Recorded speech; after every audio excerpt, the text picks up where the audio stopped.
بأربع أهداف مقابل لا شيء النادي الأهلي بيحقق فوز كبير جدا أسعد كل عشاقه وجماهيره على فرقة سان جورج الأثيوبي في مباراة العودة من دور ال 32 من دوري أبطال أفريقيا عشان يقدر النادي الأهلي يحجز مكانه في دور المجموعات كالعادة بمجموع مباراتين 7-0 وبدون ما تسكن شباكه أي هدف، مع أداء مميز جدا. أداء من وجهة نظري كان أفضل بكتير من مباراة الذهاب.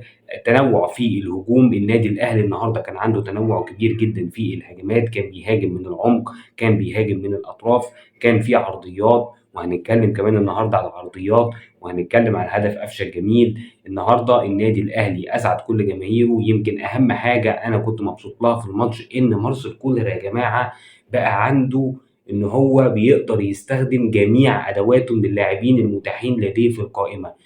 اي لاعب عنده في القائمه مارسيل كولر بقى يقدر يستخدمه بشكل جيد جدا ويطوعه لمصلحه الفريق ولخدمه الفريق. يعني مثلا شفنا النهارده كريستو بيبتدي اساسي، شفنا احمد عبد القادر بعد تالقه الفتره اللي فاتت بالهدف اللي سجله في مباراه الذهاب وبالاسيست الجميل اللي عمله في مباراه المصري في الدوري، شفناه النهارده بيبتدي اساسي، شفنا قفشه كمان بيرجع اساسي مع الفريق. فالنهارده مارسيل كولر يا جماعه بيحسسك ان هو قادر ان هو يطوع ال 30 لاعب اللي في القايمه لخدمه مصلحه الفريق ولخدمه فكره التكتيكي في الملعب. ودي كانت نقطه النادي الاهلي مفتقدها في السنين اللي فاتت خصوصا مع موسيماني، وعشان كده النادي الاهلي كان دايما طول الموسم بيعاني من اجهاد. كمان شفنا كريم الدبيس بيلعب المباراه كامله وعلي معلول مريح، وقدم كريم الدبيس مستوى مميز جدا ومستوى رائع جدا ومستوى مبشر ان انت ممكن تعتمد عليه في مباريات الدوري، في المباريات المضغوطه واللي بتحتاج ان انت تريح لعلي معلول تقدر تعتمد على كريم الدبيس في ناحيه الشمال. فالنهارده مارسيل كولر يا جماعه قدر يطوع المنظومه كلها واللعيبه كلها لخدمه مصلحه الفريق، ودي كانت اهم نقطه كنت حابب اتكلم عليها في البدايه. تعالى بقى اكلمك على التنوع الجميل بتاع الاهداف بتاعه النادي الاهلي. يمكن الهدف الاول هدف من ضربه حره مباشره، ونادرا يا جماعه لما نشوف هدف من ضربه حره مباشره بيحرزها النادي الاهلي ومحمد مجدي قفشه. يمكن محمد مجدي قفشه كان مميز لما كان مع فرقه انبي بضربات الحره المباشره، لكن مع النادي الاهلي ما قدرش ان هو يحرز هدف زي ده قبل كده. ديت الكره يا جماعه ماركه وليد سليمان. الكره ديت اول ما شفتها بتتحسب للنادي الاهلي قلت الكره دي لو وليد سليمان موجود كنت هلاقيها مشمعه في الجون. وقفشه ما كدبش الخبر، وقفشه قال حتى لو وليد سليمان مش موجود انا هشمع الكوره في الجون وفي المقص اليمين. وهدف جميل جدا من قفشه. النهارده كمان في الهدف الثالث وفي الهدف الرابع بنشوف باكات النادي الاهلي يا جماعه بتعمل عرضيات صحيحه. من المرات النادره جدا ان انا اشوف الباك اليمين للنادي الاهلي والباك الشمال للنادي الاهلي بيصنعوا هدفين، من المرات القليله جدا يا جماعه. يمكن ده التطور اللي حصل مع مارسيل كولر السنه دي. عندنا شفنا الهدف الثالث كريم الدبيس بيعمل عرضيه اكتر من رائعه بيستغلها قفشه وبيلعبها فيرست تايم على يمين الحارس. وشفنا في الشوط الثاني محمد هاني بيعمل عرضيه مميزه جدا بيلعبها كهربا براسه عشان يحرز الهدف الرابع.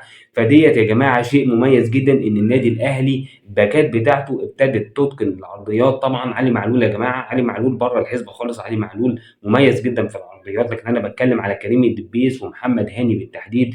النهارده شفنا باكين بيعملوا عرضيات صحيحه، وده شيء مبشر جدا خصوصا مع عوده موديست للتشكيل الاساسي للنادي الاهلي، لان ابرز حاجه في موديست يا جماعه هي ضربات الراس. فموديست محتاج تمويل من عرضيات كتير، فمحتاجين الباكات بتاعتنا يتمرنوا اكتر على العرضيات. وده اللي انا اتكلمت عليه في مباراه الذهاب في الفيديو اللي فات. لو رجعت الفيديو اللي فات هتلاقيني بتكلم على النقطه دي، نقطه ان محمد هاني ما كانش قادر يعمل عرضيات صحيحه. النهارده محمد هاني بيعمل عرضيه صحيحه، واضح ان مارسيل كولر بيشتغل مع اللاعبين على السلبيات بتاعتهم علشان يقدر يحسن مستواهم، وعلشان يقدر النادي الاهلي يستفيد هجوميا من جميع اللاعبين ويشكل خطوره على مرمى المنافسين من جميع الجهات، سواء كان من العمق، سواء كان من الاطراف، سواء كان من التسديدات. يبقى عندك كذا حل هجومي تقدر من خلاله ان انت تسجل اهداف في شباك منافسيك. شفنا كمان الهدف الثاني هدف جاي من العمق. يعني النهارده شفنا تنوع في جميع الاهداف، هدف من ضربه حره، هدفين من عرضيات، واحده من الباك اليمين واحده من الباك الشمال، وهدف من العمق في ضربه الجزاء اللي جابها كهربا. اختراق جميل جدا من العمق، قدر كهربا يتحصل على ضربه جزاء ويسجلها بنفسه ويفك النحس. يمكن كهربا يا جماعه عنده سوء حظ غريب قوي في الماتشين بتوع سان جورج الاثيوبي، وده ممكن راجع ان هو حاسس ان مودست اول ما هيرجع هياخد المكان الاساسي في النادي الاهلي. فكهربا عنده حاله توتر، كهربا مش مركز شويه.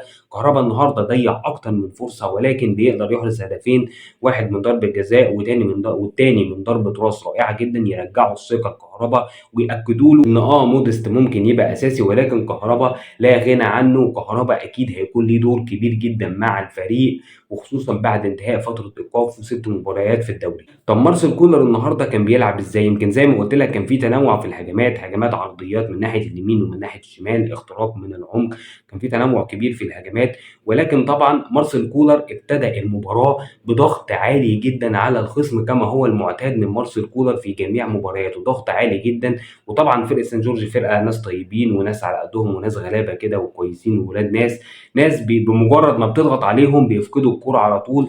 وده اللي خلى النادي الاهلي يشكل خطوره كبيره ويحقق اكتر من فرصه على مرمى سان جورج الاثيوبي. ولكن للاسف اغلب هذه الفرص ضاع مع استمرار طبعا مشكله اضاعه الفرص السهله. يمكن النهارده انت كسبان 4-0 لكن كان ممكن تطلع كسبان 7 و8 سهل جدا. بس الفرص الضايعه الكتير اللي لازم مارسيل كولر يحاول يلاقي لها حل، لان في ماتشات تانيه هتبقى معقربه، هتبقى محتاج هدف، هتبقى الفرصه بحساب، مش هتجيلك اكتر من فرصتين 3 4 في المباراه. فلازم تستغل اكبر قدر من الفرص ممكن يجيلك في ماتشات معقربه.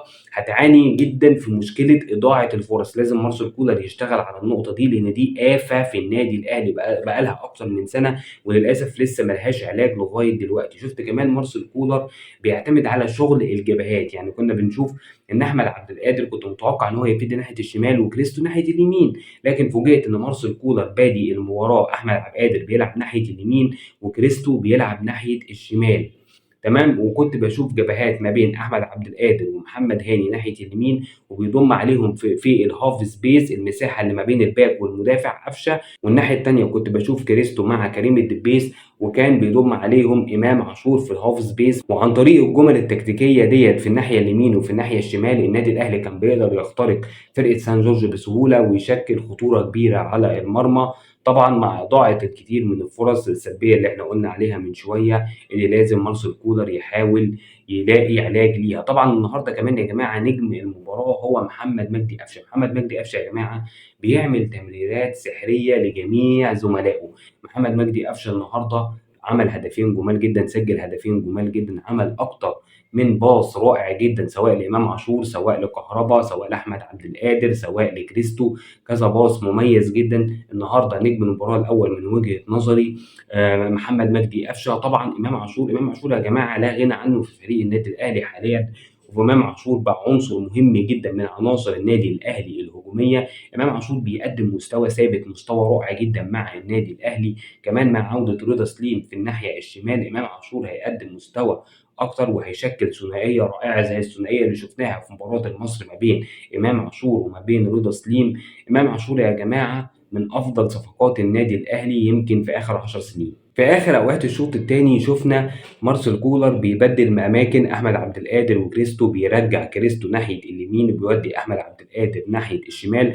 وانا من وجهه نظري كان ممكن تستغل احمد عبد القادر اكتر ناحيه الشمال. يمكن احمد عبد القادر ما بانش في المباراه قوي وما كانش في مستواه الطبيعي اللي كان عليه في المباريات اللي فاتت، وده بسبب انه بيلعب ناحيه اليمين.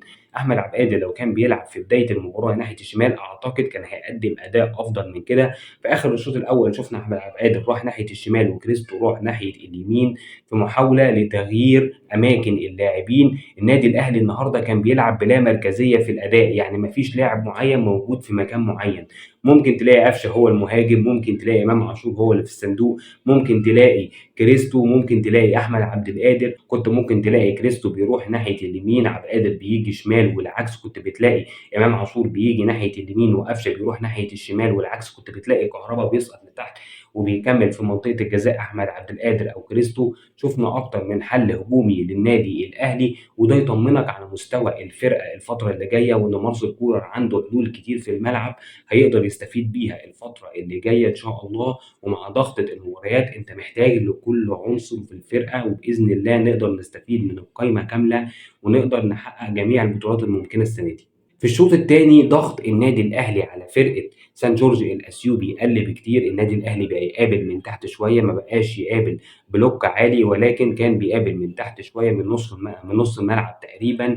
في الشوط الثاني شفنا كمان تغييرات مارسيل كولر، يمكن تغييرات مارسيل كولر ما عملتش الفارق الكبير في الأداء، خصوصا بعد النادي الأهلي ما أحرز الهدف الرابع وبقى في حالة من الاسترخاء عند اللاعبين، وإن هم اكتفوا، وإن المباراة قلبت مباراة استعراضية أكتر. ومع الخشونة الزايدة زيادة عن اللزوم من فرقة سان جورج الأثيوبي، النادي الأهلي ولاعيبته ابتدوا يخافوا على نفسهم شوية، فابتدوا يقللوا الاحتكاكات، ابتدوا يقللوا التدخلات مع فرقة سان جورج الأثيوبي علشان ما يتصابوش. وده ادى الى ان النادي الاهلي بعد الهدف الرابع يمكن ما عملش الخطوره المطلوبه، وكان ممكن النادي الاهلي لو ضغط شويه يحرز الهدف الخامس والسادس، ولكن النادي الاهلي اكتفى باربع اهداف.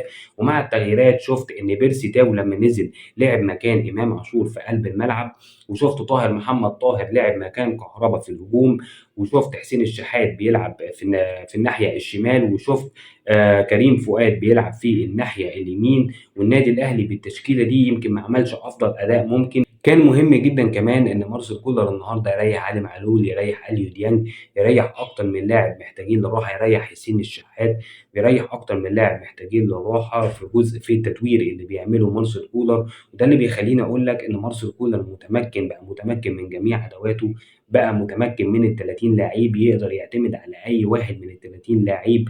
ناقص بس نشوف اكرم توفيق بيرجع تاني للمباريات، يمكن الوحيد اللي لسه ما خدش فرصه اكرم توفيق وكريم نيدفيد لغايه دلوقتي. نتمنى نشوفهم الفتره اللي جايه، نتمنى يرجعوا المباريات بصوره اقوى، لان النادي الاهلي يا جماعه مع تخمه البطولات اللي جايه النادي الاهلي محتاج لكل عنصر من عناصره، ومحتاج ان كل عنصر من عناصره يكون في قمه جاهزيته وفي قمه لياقته، علشان ما بقاش فيه اساسي واحتياطي، وان مارسيل كولر هيدي فرصه لجميع الناس. وهو ده اللي اللعيبه حاسه بيه، علشان كده بتلاقي ان الاساسي زي الاحتياطي، وان الاحتياطي لما بينزل بيأدي اداء مميز جدا، لانه عارف ان المباراه الجايه ممكن هو يبقى الاساسي، واللي كان بيلعب اساسي مكانه النهارده يبقى هو الاحتياطي. فمارسيل كولر خلى المنظومه كلها تخدم النادي الاهلي، وده اهم شيء حصل طبعا، وده اهم فارق بالنسبه لي حصل في فترة تدريب مارسيل كولر للنادي الأهلي عن فترة تدريب موسيماني للنادي الأهلي. وقصة الإجهاد وقصة معاناة الأهلي من الإجهاد وكثرة الإصابات، كل دوت مع التدوير السليم اللي بيعمله مارسيل كولر كل ده هيقل مع الوقت، ومع تخمة المباريات وزحمة المباريات النادي الأهلي محتاج لده جدا. بس ده كان كل اللي معايا في حلقة النهاردة. أتمنى لو الحلقة عجبتكم تدعموني بلايك، بشير، تدعموني بمتابعة للقناة، تدعموني بمتابعة لصفحة الفيسبوك. والسلام عليكم ورحمة الله وبركاته. السلام عليكم.